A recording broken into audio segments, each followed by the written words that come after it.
தமிழக வெற்றிக் கழகம் 2 ஆண்டை நிறைவு செய்து 3வது ஆண்டில் அடியெடுத்து வைக்கிறது.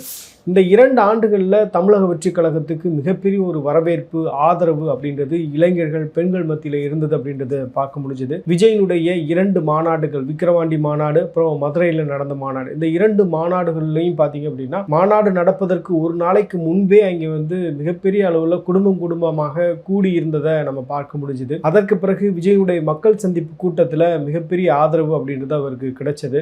இறுதியாக ஈரோடு மக்கள் சந்திப்பு கூட்டத்திலையும் மிகப்பெரிய ஆதரவு அப்படின்றது இருந்தது அப்படின்றது எல்லாத்துக்குமே தெரியும். இப்போ இந்த வரவேற்பு, இந்த ஆதரவு அப்படின்றது மிகப்பெரிய அளவுக்கு விஜய்க்கு கிடைத்திருந்தாலும் அந்த வரவேற்பை விஜய் சரியாக பயன்படுத்தி கொண்டாரா அப்படின்றதுல நிறைய கேள்விகள் இருக்குது. ஏன்னா தமிழ்நாட்டு அரசியலில் விஜய்க்கு கிடைத்த வரவேற்பு அப்படின்றது நம்ம கடந்த 20 ஆண்டுகளில் வேற எந்த அரசியல் கட்சிக்கும் பார்த்ததில்லை அப்படின்றது தான் நிதர்சனமான உண்மை. அதே நேரத்தில் விஜய்க்கு மிகப்பெரிய ஆதரவு அப்படின்றது மக்கள் மத்தியில் இருந்தாலும் மக்கள் பிரச்சனைக்காக விஜய் களத்தில் நின்ற விஷயங்களை நம்ம விரல் விட்டு எண்ணிடலாம். அந்த அளவுக்கு தான் அவருடைய அரசியல் செயல்பாடு அப்படின்றது களத்தில் இருந்தது அப்படின்றத பார்க்க முடிஞ்சுது. ஜனநாயக நாட்டில் ஜனநாயகன் என்ற படம் எடுத்த விஜய் மக்களுக்காக பேசலைனாலும் பரவாயில்ல, அந்த படத்தினுடைய வெளியீட்டுக்காகவாவது பேசியிருக்கலாம்ல அப்படின்ட்டு நிறைய பேர் சொல்கிறத பார்க்க முடியுது. ஆனால் தனக்காக கூட விஜய் பேசலை அப்படின்றது தான் இதில் இருக்கக்கூடிய ஒரு செய்தியாகவும் இருக்குது.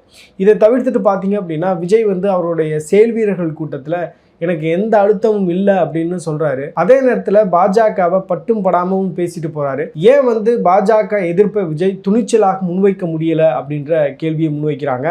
பொதுவாக பார்த்தீங்கன்னா தமிழ்நாட்டை பொறுத்தவரையில் திமுக எதிர்ப்பு, பாஜக எதிர்ப்பு அப்படின்றது தான் மிகப்பெரிய ஒரு வாக்கு வங்கியாக இருக்குது. திமுக எதிர்ப்பை ரொம்ப தீவிரமாக விஜய் முன்வைக்கிறார். திமுக தான் தீய சக்தி அப்படின்னு அவர் எல்லா பொதுக்கூட்டங்கள்லையும் மக்கள் சந்திப்பு நிகழ்வுகள்லையும் பேசுகிறதையும் பார்க்க முடியுது. அப்படி இருக்கும்போது பாஜகவை ஏன் கரூர் சம்பவத்துக்கு பிறகு விஜய் பேசுறதில்ல அப்படின்றது நிறைய பேர் வைக்கக்கூடிய கேள்வியாகவும் இருக்குது. இந்த 2 ஆண்டுகளில் ஒரு துயரமான சம்பவம் அந்த கட்சிக்கு என்ன அப்படின்னு பார்த்தீங்கன்னா, கரூர் துயர சம்பவம் தான். 41 பேர் உயிரிழந்தது. விஜயை சந்திப்பதற்காக வந்தவர்கள் அந்த கூட்ட நெரிசலில் இறந்து போனது மிகப்பெரிய ஒரு சோக நிகழ்வாக இருந்தது. இன்டீட் அந்த கட்சிக்கு மட்டுமல்ல, தமிழ்நாடு முழுவதிலும் இருக்கக்கூடிய அத்தனை பேருக்கும் இந்த மாதிரியான ஒரு துயர சம்பவம் நடந்திருக்கக்கூடாது அப்படின்றது தான் பலருடைய விருப்பமாக இருந்தது. அத்தகைய துயர சம்பவத்துக்கு பிறகும் தீவிரமாக அரசியல் செய்யணும் அப்படின்னு விஜய் முயற்சி எடுப்பது அப்படின்றது பாராட்டக்கூடியது. தாவேகாவுடைய இந்த 2 ஆண்டு நிறைவு விழாவில் பார்த்தீங்க அப்படின்னா, அந்த கட்சியின் சார்பாக விஜய் பேசிய பேச்சு, விக்கிரவாண்டி மாநாட்டில் பேசின அந்த பேச்சு அப்படின்றது மிகப்பெரிய ஒரு ஹைலைட்டு. ஏன்னா அதில் தான் அவர் அரசியல் பாம்பு நான் ஒன்று போட போகிறேன்னு சொல்லிட்டு, ஆட்சியிலும் பங்கு, அதிகாரத்திலும் பங்கு நாங்கள் கொடுப்போம் அப்படின்ற ஒரு விஷயத்தை பிரகடனப்படுத்தினார். அதற்கு பிறகு நிறைய அரசியல் கட்சிகள் விஜயனுடைய இந்த பிரபல்ய தன்மையை பார்த்து வருவார்கள் அப்படின்னு எதிர்பார்த்தாங்க. குறிப்பாக காங்கிரஸ், விசிகா உள்ளிட்ட கட்சிகள்லாம் நிச்சயமாக வருவார்கள் அப்படின்ற ஒரு நம்பிக்கை அப்படின்றது இந்த அறிவிப்பை வெளியிடும்போது விஜய்க்கு இருந்தது. ஆனால் அதற்கு பிறகு எத்தனையோ முயற்சிகள் அவர்கள் செய்திருந்தாலும் இன்னும் அந்த ஒரு கூட்டணி அப்படின்றது நடக்கலை அப்படின்றது தான் கள யதார்த்தம்.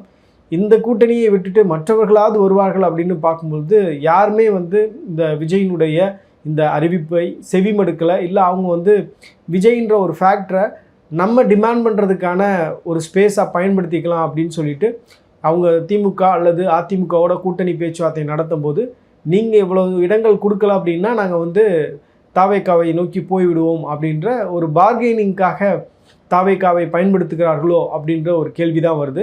இந்த தேர்தலை பொறுத்தவரையில் விஜயினுடைய தாவேகாவை நம்பி பெரிய கட்சிகள் யாரும் கூட்டணிக்கு வரமாட்டார்கள் அப்படின்றது தான் இப்போ நம்ம களத்தில் பார்க்கக்கூடிய ஒரு விஷயமா இருக்குது. இப்போ ஒரு 2 நாட்களுக்கு முன்பாக ஒரு நண்பர்கிட்ட பேசிட்டு இருக்கும்போது சொன்னார், தேமுதிக தாவேகாவோட கூட்டணி வைப்பதற்கான முயற்சிகள் நடந்துட்டுருக்கு. தாவேகா 40 இடங்கள் தேமுதிகவுக்கு கொடுக்க போகிறாங்க. அதற்கான வேலையை வாய்ஸ் ஆஃப் காமன் நிறுவனம் இப்போ இந்த 2 கட்சிகளும் சேர்ந்தால் களத்தில் வெற்றிக்கான வாய்ப்பு எப்படி இருக்குது அப்படின்ற ஒரு சர்வே எடுக்க சொல்லியிருக்கிறாங்க. ஸோ அந்த சர்வே நாங்கள் எடுத்துகிட்ருக்கோம் அப்படின்ற மாதிரியான தகவலை சொன்னாங்க. ஸோ தாவேகாவை பொறுத்தவரையில் எல்லா ஆப்ஷன்ஸையும் எக்ஸ்ப்ளோர் பண்ணி பார்த்துட்டு எதுவுமே நடக்காத நேரத்தில் இப்போ தேமுதிகவை தங்கள் கூட்டணிக்கு கொண்டு வரலாம் அப்படின்ற ஒரு முயற்சிகள் நடந்து கொண்டிருக்கு அப்படின்றத பார்க்க முடியுது.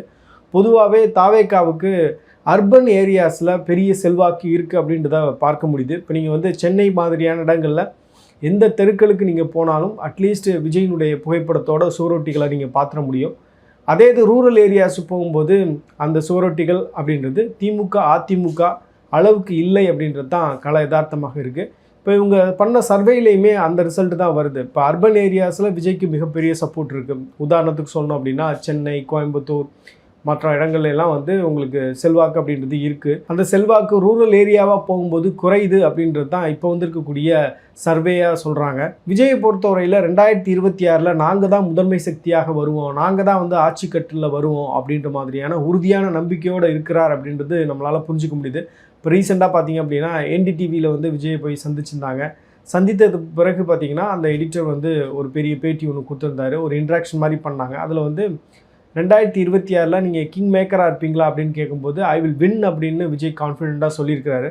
ஸோ இப்போ இதெல்லாம் வைத்து பார்க்கும்போது விஜயை பொறுத்தவரையில் நம்ம இந்த மாதிரியான ஒரு பேட்டர்னில் நம்ம அரசியல் பண்ணாலே போதும், நம்மளால் வந்து வெற்றியை பெற முடியும் அப்படின்ற உறுதியான நம்பிக்கையோடு இருக்கிறார், ரொம்ப கான்ஃபிடென்ட்டாக இருக்கார்.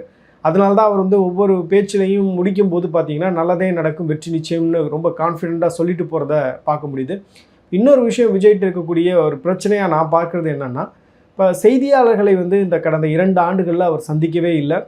ஒரே ஒரு முறை வந்து அவர் ஜனநாயகன் படம் ஷூட்டிங்க்கு போகும்போது மதுரையில் என்னை யாரும் வந்து சந்திக்க வேணாம், நான் வந்து ஷூட்டிங் பர்பஸஸ்க்காக போகிறேன் அப்படின்னு சொன்னது ஒரு சின்ன ஒரு 1.5 நிமிஷம் 2 நிமிஷம் பைட்டாக இருந்ததே தவிர ஒரு ப்ராப்பரான ஒரு செய்தியாளர் சந்திப்பு, மக்கள் பிரச்சனைகளை முன்னிறுத்திய செய்தியாளர் சந்திப்பு அப்படின்றது விஜய் கடந்த 2 ஆண்டுகளில் பண்ணலை அப்படின்றது தான் கலை யதார்த்தம். ஸோ இதை பற்றி அவர்களுடைய கொள்கை பரப்பு பொதுச் செயலாளரான அருண்ராஜ் ஐஆர்எஸ்ட்டை கேட்கும் பொழுது அவர் என்ன சொல்கிறாருன்னா, முதலமைச்சர் முதல்ல செய்தியாளர் சந்திக்கட்டும், அதற்கு பிறகு எங்களுடைய தலைவர் சந்திப்பார் அப்படின்னு சொல்கிறாரு. உண்மையாகவே மக்களுக்கான அரசியலை முன்வைக்கக்கூடிய விஜய் முதலமைச்சர் செய்தியாளர் சந்திப்பு நடத்தியதுக்கு பிறகு நான் நடத்துகிறேன் அப்படின்றதெல்லாம் வந்து ரொம்ப கேளிக்கையாக இருக்குது.